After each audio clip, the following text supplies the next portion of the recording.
So, like a wee wave. Say hi to Robin.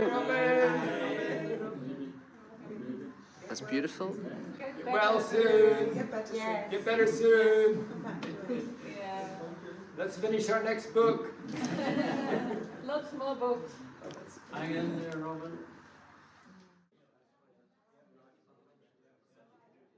I'd like to do a few thank yous before we start. One to the Scottish Writers' Centre, which is co-hosting this, along with the Mitchell Library and Lapidus Scotland, which all three of those organizations have been, Robin Lloyd Jones has been involved with in one way or another, including a series of workshops with Autumn Voices, and then he contributed to a book called Living or Dying. And I'm just really pleased that we're doing this event for him, but he's not here. And sadly he's not here because he's in hospital. He had a heart attack a couple of days ago, a mild heart attack. He's supposed to be out of hospital by Tuesday. I'm due to go to see him on Wednesday, which I may not. I may postpone it to work on another book with him. But for now, he's not here. His wife was going to read today as well, Sallie. Sallie can't be here. Glyn sends his apologies. And also Mary Irving, one of his keen readers, can't be here either because of the ice. And she also had a little bit of a bug. She might or might not be reading from Zoom, where you can then hear her on Zoom.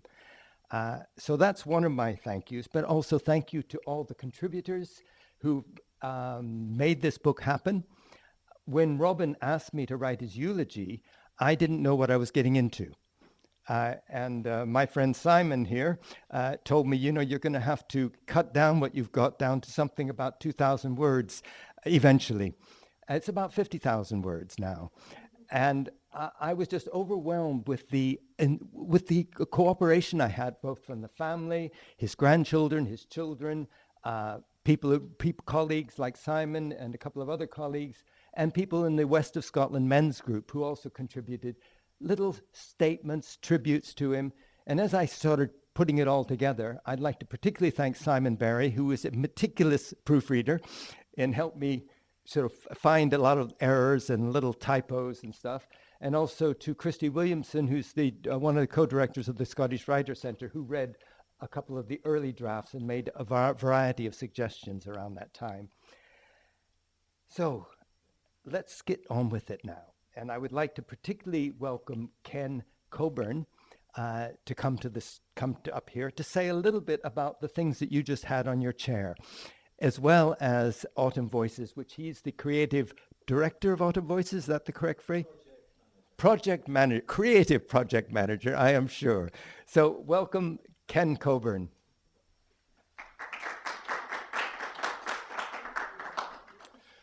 Thank you very much, Sukema. It's a pleasure and a privilege to be here this afternoon. I'm sorry Robin isn't able to join us, and I send my best wishes as well for a speedy recovery.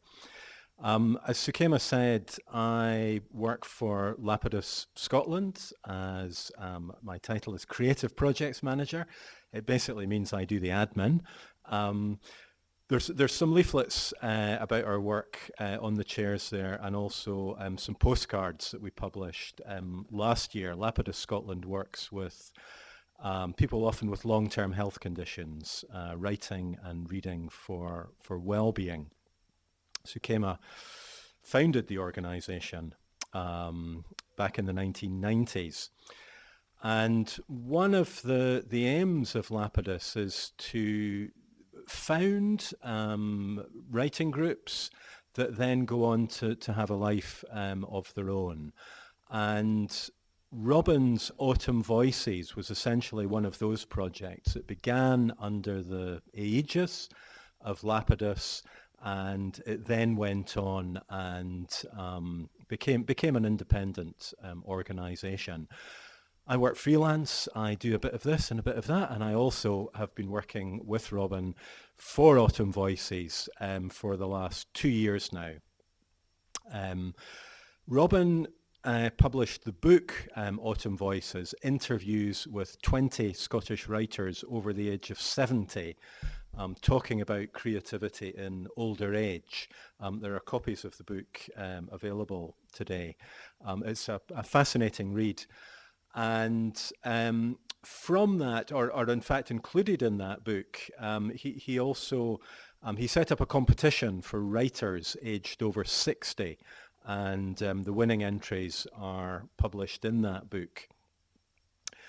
And he went on to develop a website and a blog called Autumn Voices that published work by older writers, ran writing competitions, commissioned blog posts, I think quick and quirky questions with people asking about their interests in their life.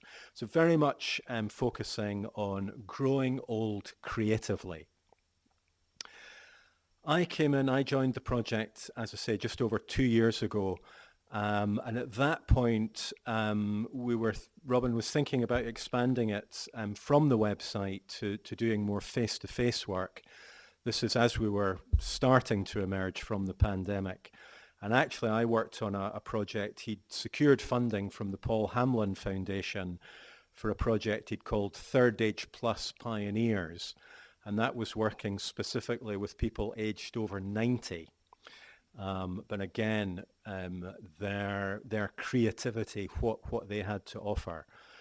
And we engaged 5 artists from a range of disciplines: writing, songwriting, photography, a cabaret artist as well,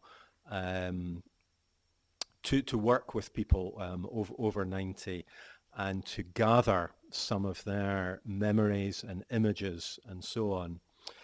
And since then, we've gone on to do more face-to-face work, again, working in a range of creative areas, visual arts, writing, and most recently, a really interesting songwriting project. We worked with the singer and composer Sophie Bancroft, who's based in Pathhead in Midlothian and co-directs a community choir.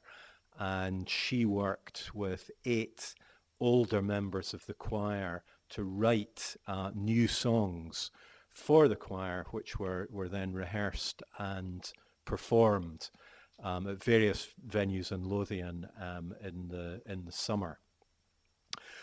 So all of that was very much thanks to Robin, his vision, effectively, and his ability to bring people together and to make things happen.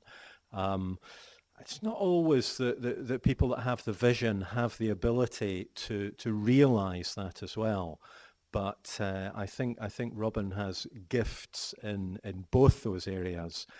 And I'm very grateful to him for the opportunities I've been afforded in the last couple of years, the work that I've helped to bring to fruition, and I'm looking forward to seeing how Autumn Voices and indeed Robin's own work will develop in the years to come. So thank you very much, and I'll hand back to Sakema.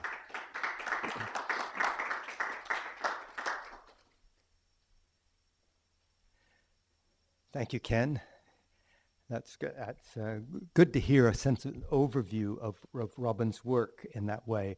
And Ken's been involved a long time in this work. He was the first person to tour a mobile library with the Scottish Poetry Library. And I saw a picture of him the other day when I was in the Scottish Poetry Library. Anyway, before I go any further, I would like to read a couple of extracts. Unfortunately, Sallie Lloyd-Jones can't be with us today, but I'd like to read a couple of extracts from her work, what she wrote for the book, just to give you a feel for her. And I'm really sorry, and if Sally's listening in, I don't think she is, because she's probably at the hospital visiting, as well as her son Glyn is visiting today in the hospital. So this is Sallie speaking, or what she wrote in the book. About parenting, there was no co-parenting. I'll repeat that. There was no co-parenting. He has never changed a nappy.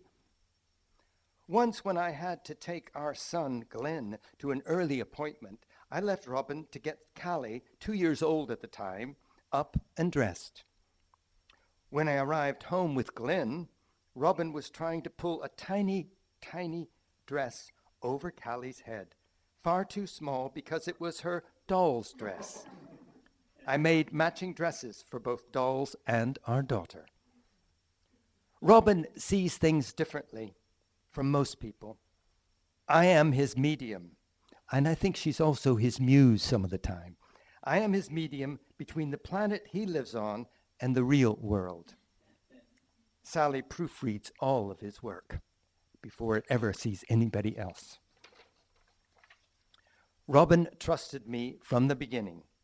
We've had a joint account throughout our marriage. I don't think Robin ever felt truly alive unless he was risking something, his job, his life, or even his marriage. What's my secret after 64 years of marriage with Robin? Determination, communication, toleration. These last 5 years have been the happiest years of our lives. And then I'd just like to read, Glyn is visiting his father in hospital as we speak now. So I'd like to read a little extract from Glyn as well, just now. It's just so you get a feel for his son. When Glyn was growing up, his dad went through phases of being passionate about something he was not the least good at. Passionate about things he was not the least good at DIY, for example, putting up shelves. He put up a bookcase and he built a shed in the garden, which fell down a year later. He was completely hopeless at it. And then the next year, he decided he was going to make his own bread. He made loaves of bread that weighed like massive bricks that we had to eat. In the vegetable garden, he grew curly kale, and we had to eat it too. Robin has been very sporty throughout his life. He played rugby, cricket, and he was quite good at all these things. And he was completely hopeless at all kinds of, and I was completely hopeless, Glyn, I was completely hopeless at all kinds of sports. But he did not show any disappointment. He never tried to push me into anything against what he wanted to do, into the things that he was good at and wanted me to be good at. So that's Glyn, a little extract from Glyn.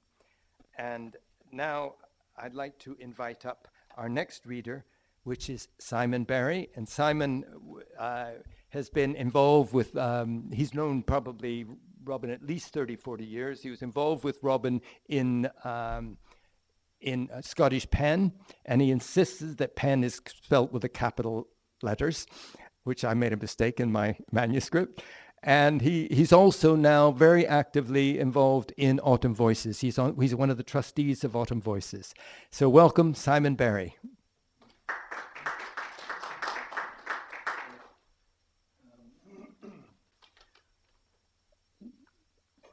Larry, with customary humility, didn't thank himself, but the reason why we have the book in front of us by Place-Based Publications is that's Larry's work, so thank you for doing that and organizing it. Sorry, Sukema. I was going to start by apologizing to Robin. Can you hear me? But he's very much a Renaissance man, I think is the best way to describe him. There are many, many things that he does, and what I'm going to do is read out what I've written there in the book, but it's just a very partial view of the man. So I was going to sort of say, sorry, Robin, for not including what I've just discovered. He's a good chess player. I never knew that. It's a measure of how diverse a person's range of interests is that you know most of them secondhand, rather than having witnessed them yourself. I've never seen Robin in a kayak, for example, but for many of his friends, he will always have paddle in hand. And in California, he's probably best known for just that. Apparently, he spent time in some very scary places in South America. And he was no slouch, maybe he still isn't, at writing persuasive postcards to very influential people. Never actually saw him write one, but more of that later. I've heard he began photography quite recently as a complement to his nature writing. I'll take it on trust. I'm told he has written a novel or two, each one defying expectations aroused by the previous one. I don't think I've ever actually seen him at a keyboard, but the fiction does reveal his unmistakable slant on reality and that unsettling humor. Sometimes he's away walking in the mountains, or meditating, or a touch more precariously, doing both simultaneously. And he's usually at work on a biography. But why, oh why, are we still waiting for the autobiography? There's a line of poetry about one man containing multitudes. I borrow it to try and convey what Robin has already embraced in a long life. All this goes on under a demeanour that is, and one word springs to mind, unassuming.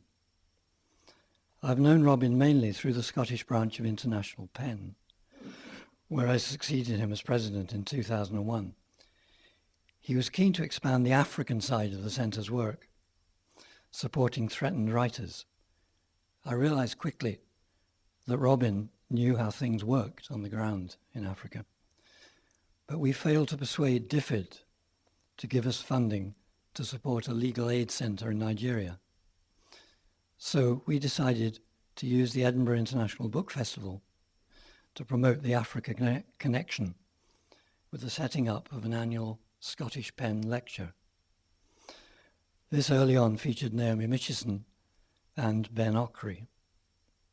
Then there was that evening of African music and writing, groundbreaking stuff.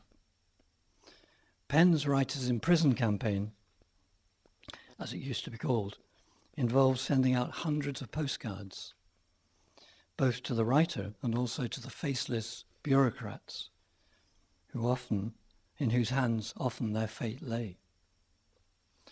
We would never know till afterwards the kind of effect this had had.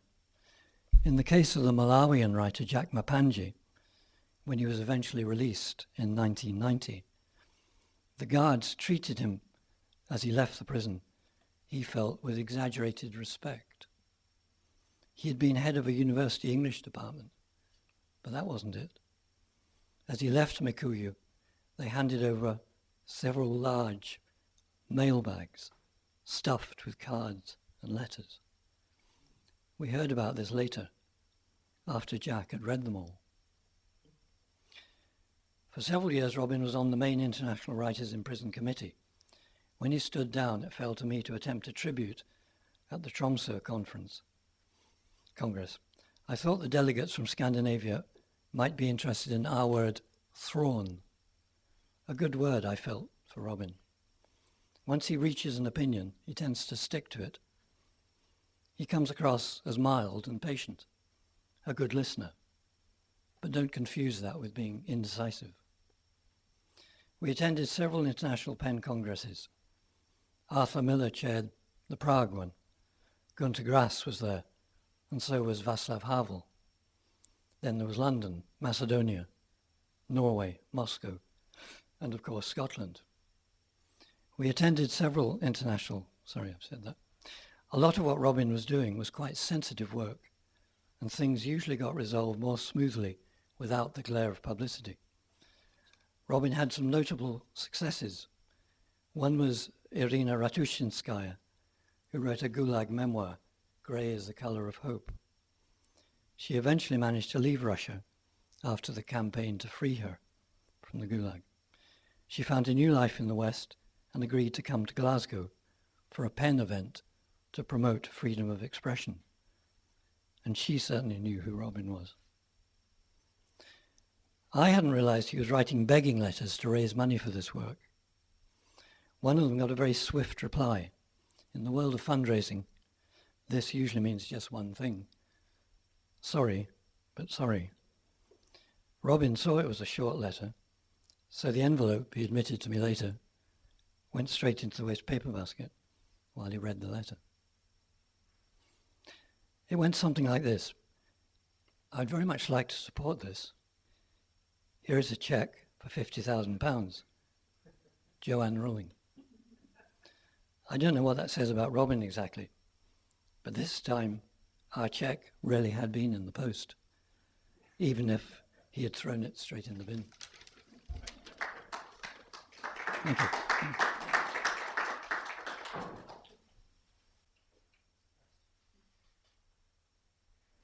£50,000, wow, from J.K. Rowling. Thank you, Simon, and thank you for mentioning the book. I forgot to mention the book at the beginning. The book is on the chairs, partly because if you wanted to read along with things that are being read, you can read along. If you don't want to buy it, you can give it back to Robin, who's there with a card reader that, thanks to Jan, is now working. So it's now working if you want to buy a book, but they will be available. Anybody who buys one of the books today will get a free copy of a book called Steps Spark Our Words, which was published by Lapidus Scotland. It's an anthology based on walks that we took during COVID. And two of Robin's photographs are two or three of them are in the actual collection. And Robin has taken up photography in a big way, and he's actually entered an international competition and won something recently for his photographs, which will be exhibited quite soon. So he loves his photography. It's a way that he goes out walking, he always takes his camera with him. So without further ado, and keeping things moving on, where did my list go? Somebody took it. Thank you. Yeah, have to remember who's reading next. I just want to check on Zoom whether Mary Irving is available to read or not. If not, we will skip to the next reader.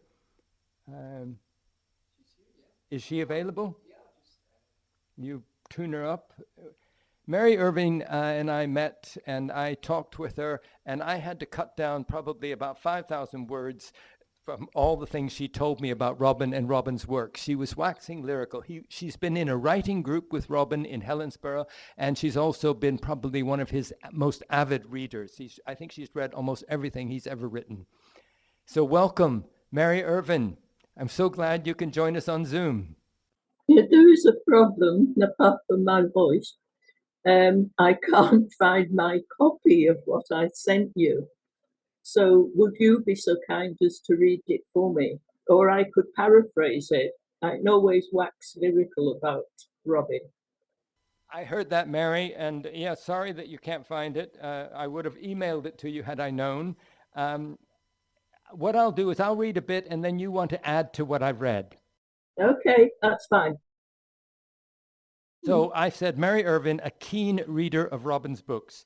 I first met Robin at the Helensburgh Writers' Workshop in 2011, and have been a keen reader ever since.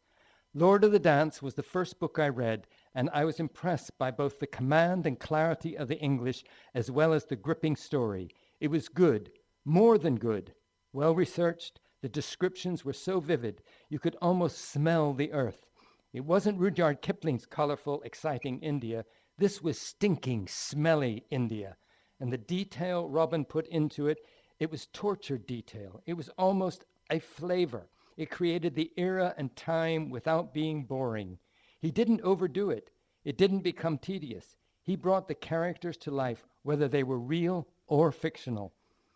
Another book about India was Where the Forest and the Garden Meet, which is mostly autobiographical. I passed 2 copies on to children. This is where Robin's integrity becomes apparent. Macmillan, the publisher, wanted Robin to cut out the non-PC bits for publication in India. Robin refused. The book was of its time. Many authors might have said, go ahead and do it as long as I get the check. Robin's refusal showed integrity. Robin was invited to write the screenplay for the film The 10 Commandments. He met Cecil B. DeMille, the cast of Thousands of Men. Robin decided he didn't like Cecil B. DeMille because he was slightly at the right of Attila, the Hun, and was instrumental in the purge of actors, musicians, writers during the McCarthy era. Robin's integrity came in. He refused to write the screenplay. And then I'll go on and I'll finish with this one and then over to Mary if she wants to add anything.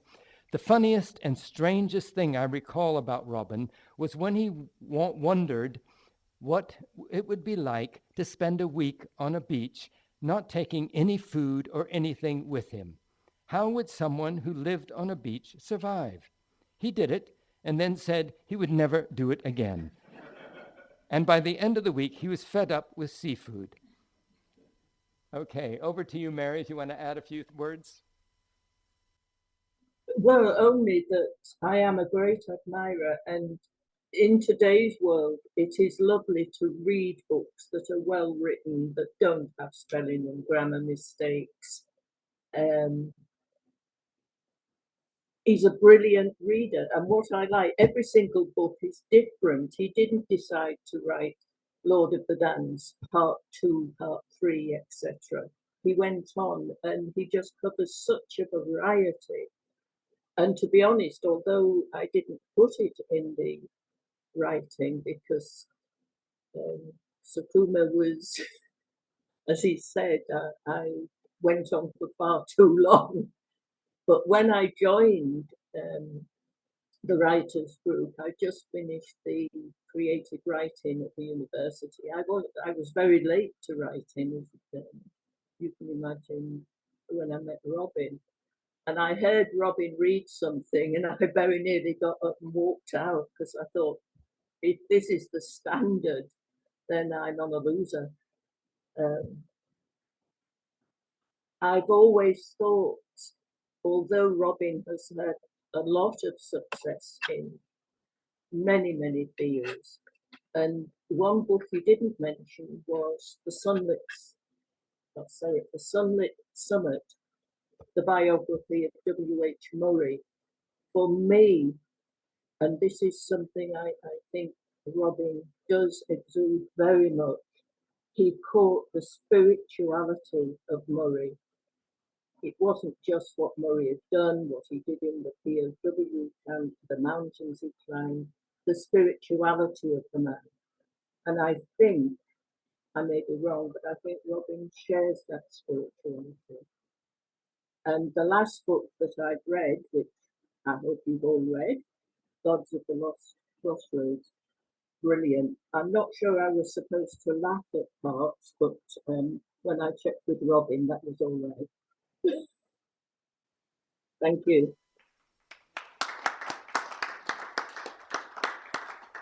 Thank you, Mary. I certainly did laugh at reading Crossroads as well. So it was, yeah. And thank you for joining us, even though you were finding it difficult with the ice today. Yeah, I mean, Robin is a very spiritual man. He's come on my retreats at a place called Danacotia. And he actually came on one retreat where he went for a walk midway. And in the middle of the retreat, we often have a sort of more relaxed program. And so he took the afternoon off, took a packed lunch with him, went away about probably 1 o'clock.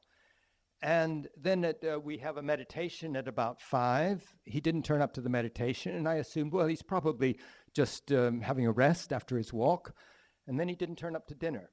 And so immediately I went to report it to the community there. And then I said, I think we need to call Mountain Rescue.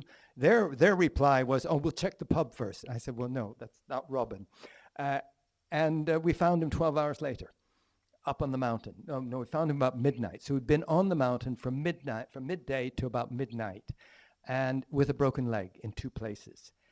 Now, if Robin hadn't been a survivor, a mountaineer, he taught kayaking, he's taught outdoor pursuits, he wouldn't have known how to survive.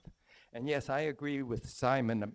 He is a Renaissance man, and very, very much he survived. Mountain Rescue, first time ever this retreat center had to call out Mountain Rescue, all found with a helicopter and heat detector up on the mountain. So anyway, he survived, and he has been thriving and working on a new book at the moment. So without further ado, I would like to bring another Zoom guest on, and for the next 3 readers are going to be people that Robin knows very well through the West of Scotland Men's Group. And Robin decided to join that group about 3 or 4 years ago, I think. And it's a network of support group for men in looking at how do men support themselves rather than relying on women to support them emotionally. And so Robin has been part of that group for some time. And I'd like to invite first John Allison on Zoom to zoom in with us. Welcome, John. And I've known John for many, many years. He's been a founder member of the West of Scotland Men's Group. Thank you. I was just saying, in the spirit of the title, I'm tempted to pretend I'm still on mute. This is just a wee bit from my contribution to the book. With further knowing, the great breadth and depth of that life comes into focus. The adventurousness, the variety in the writing, the ever openness to the new, the dauntless facing of reality, the certainty that with every door that closes, another opens. The fearlessness, or perhaps it's that any fear fades in the face of boundless curiosity and the willingness to get on out there and live with it. He carries a calmness, a sense of intimacy with something larger than his own life, which I suspect relates to his creativity. And from that calm, a gentle self-assurance and a relaxedness that allows conversation to flow freely. There's loads more, like how he can talk frankly about his experiences of sex to the point that at first seems shocking, then becomes a liberating joy to witness. But with Robin, however much is said, it can never be more than the tip of a very remarkable iceberg. There's always more. There's always more. Yes, there's always more. And one thing I forgot to say is about the title of the book, which Simon reminded me. It becomes quite clear if you read the book. Robin, when his children were small, would tell monkey stories, he called them. And a lot of them were like trickster figures. And 3 of his novels have trickster figures in them. And when we say steadfast trickster, I think Robin is a steadfast trickster. It's something which he enjoys doing. He enjoys playing tricks. He enjoys telling jokes. And he always has a little cutting edge sense of humor around him. And it's usually with a little wry smile that suddenly bursts. Without further ado, let's hear from Willie Grieve, who's often been in Robin's company in men's groups and had escorted him down to the last men's group he would have, but he couldn't make it this time. Thanks, Sukema. I first met Robin at a Scottish men's group. He was older than the rest of us, in his 80s, and unassuming in his manner. But as the weekend unfolded and I began to get a sense of him, I had a series of wow moments. What a man, I thought. I noticed that despite his unusually adventurous life as a traveller and mountaineer and kayaker, he wasn't garrulous, and he didn't dwell on his adventures. Despite his humorous throwaways, I'm open to praise at any time. Behind his quiet, courteous manner, there was a strength of character about him and an unusual openness and equanimity. What particularly impressed me was his deep approval, indeed enthusiasm, despite his age, for what the group offered, a place where men could be open-hearted with each other and be willing both to challenge and be open and vulnerable in a culture of high acceptance and trust. And even, he appeared to marvel, willing to hug each other. What a contrast, he said, with his boarding school days and the culture in which he'd lived for most of his life. He was an inspiration to us, I told him, at the end of the 4 days. His appreciation for the culture these groups had developed and maintained over the years vindicated what we were doing, especially coming from such a venerable and wise elder. At the most recent group with Robin, he said he was reporting from the frontiers of old age, like a scout sending back valuable intelligence to the army behind. And so he did, to great effect. 2 main elements stand out for me. First, his message from the front lines was, in essence, don't treat aging as a defeat. As doors close, others open. I remember him introducing a discussion about sex with startling honesty and frankness, and pointing out that treatment for prostate cancer had, as he put it, unshackled me from a lunatic. It had freed up the energy around sex to be applied to creative pursuits, and had also enabled him to appreciate women, as he disarmingly put it, as they truly were, rather than through the filter of sexual objectification. As well as the positive messages, his personal openness about sex enabled the rest of us to discuss this difficult topic with real honesty. What a gift. Second, his remarkable appetite for self-knowledge and a commitment to personal growth and development, undimmed by age. I remember a conversation about egocentricity in a small group. He asked me whether his intention to read out a section from one of his own books at the group Kally the following evening was perhaps boastful or egocentric. Be honest, he adjured me. I remember hesitating. Who could grudge an old man the pleasure of reading out his own writing to an audience? And yet, his plea was for honesty. Not boastful, I replied, but maybe there is a bit of ego in there. What was decided with his enthusiastic approval was that someone else would read out the selection from his book at the Kally, but without attributing it to Robin, so that he could experience the feeling of, as it were, hiding his light under a bushel.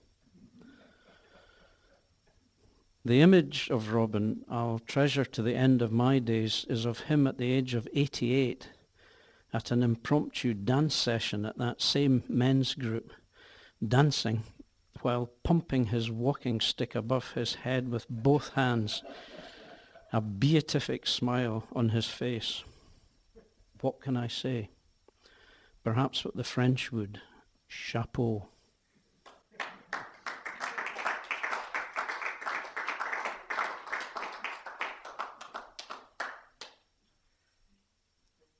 Thank you so much, Willie.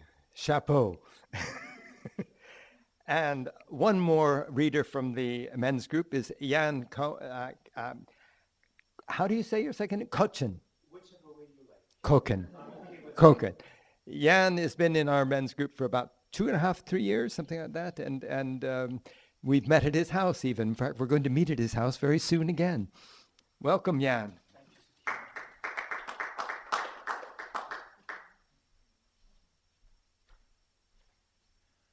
First of all, I am so saddened that Robin isn't here. What I'm going to read, I would have loved to say to him, not to you. Not that you don't matter, but he really does matter. I love him dearly. I think he's an exceptional man. And I think we're all here because of that, you know, and yeah, it's such a shame that he's not here. But when I see him, whenever that is, I will tell him what I'm about to tell you. So when I first wrote this thing, I'd only met him, I've only known him for about a year, but since then, obviously, it's been a bit longer. He's always struck me to be a very kind, warm, genuine, inspiring, and courageous man, and I think we've heard it already.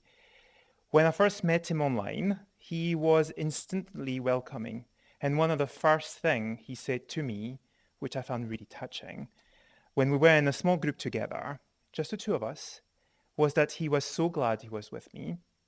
And as I said, that really, really touched me. I have found his creativity and sharp mind so inspiring. And I hope, that's my hope, I can grow old and gracious, old as gracious, and with it as he has. I have found two things most impressive about Robin. First, he was still kayaking well into his 80s. And he told me when we went to his house in September, I think last year, that he would, until recently, cross the Clyde to get to the other side from Helensburgh, which I think is just amazing. Wow, indeed. The other thing was his determination, as you know, one of the stories was recounted, you know, to survive when he had his accident in his 80s, and which you recounted. He described how, despite hypothermia and a shattered leg, he was determined to be found and to be reunited with his wife. And as I say that, I've got shivers down my spine. I just find that so beautiful. I think Robin is the perfect example of why, at times, I love humanity. His kindness and gentleness seems to be boundless, and he is a real inspiration. I know he will be missed dearly by his friends, family, and all the people whose life, like mine, he has touched. I have found his creativity and sharp mind so inspiring, and as I said, I hope I can grow as old and gracious as he has. Getting to know someone who's approaching his old age with open eyes and an open heart has been enlightening for me too. The approach that he and Sallie have taken to their aging, health scares is fearless without being careless, and I love him.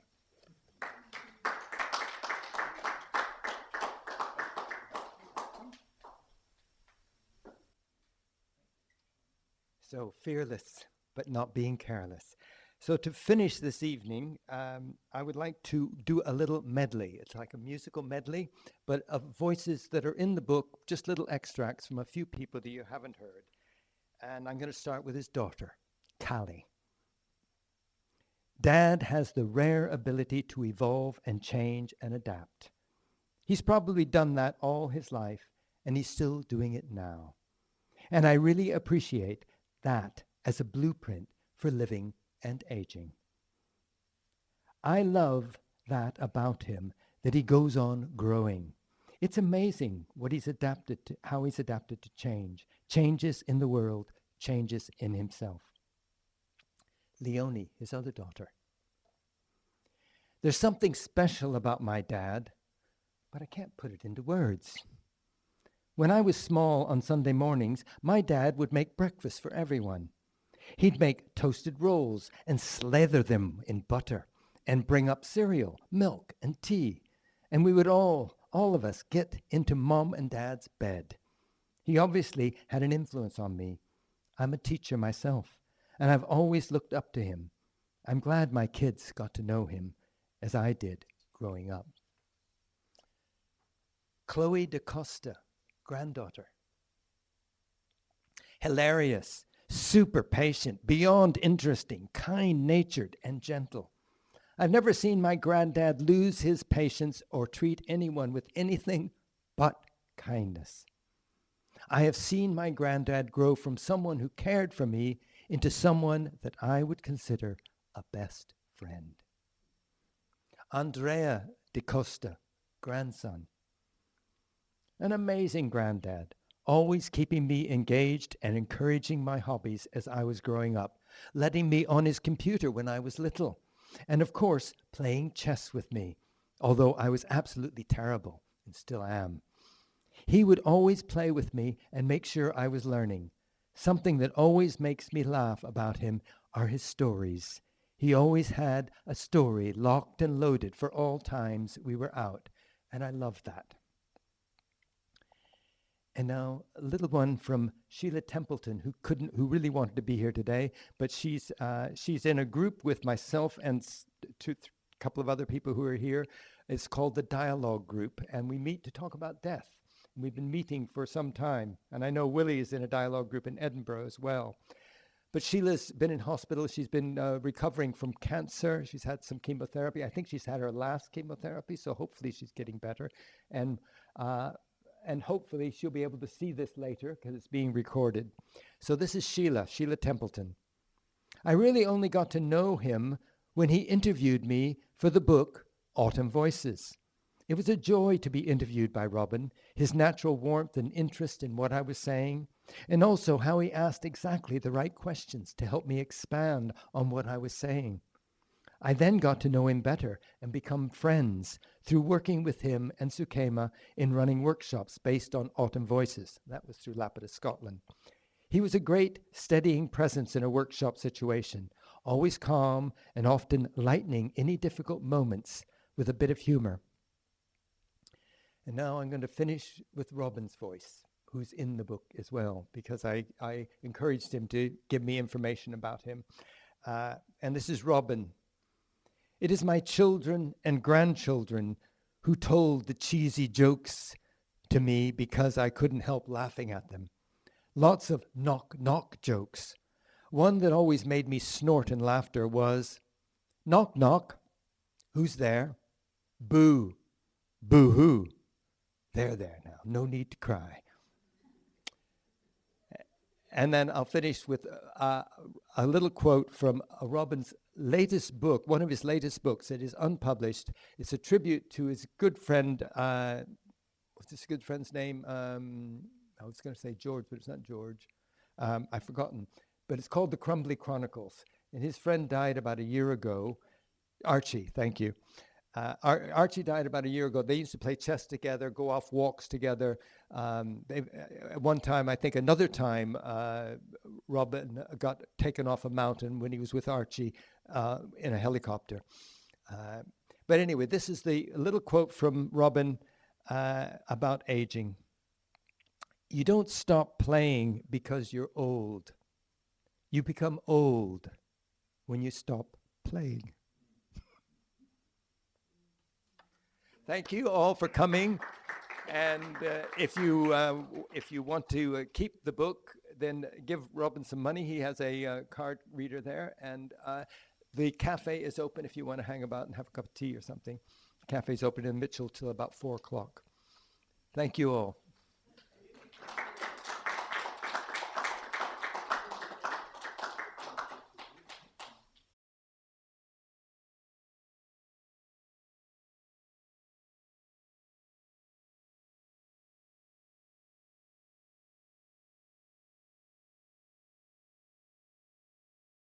Hey, Robin.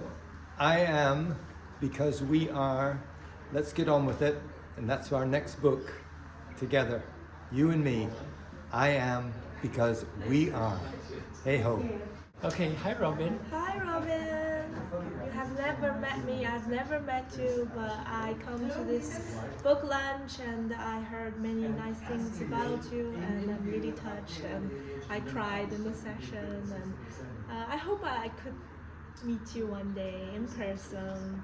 And also I'm a new trustee of Autumn Voice, so I'm working under your inspirations, and so I'm very grateful. And you've met me, you know me, and I feel really delighted to be here today and to feel my connection with you through all your friends and our shared friends. And I think it's been really beautiful for me to befriend you, and there's a sense in which celebrating someone else, celebrating your identity, celebrating your life, your stories, it's a way for us to celebrate creative way of aging. Yeah, but it's also like there's a sense in which I feel you inside of me, and we're all celebrating the qualities or like what you have inspired in all of us. And I feel encouraged to keep being creative. I feel encouraged and freer to keep being playful and to being a trickster and to cultivate humor. So thank you, Robin, and I send you a big hug. Bye.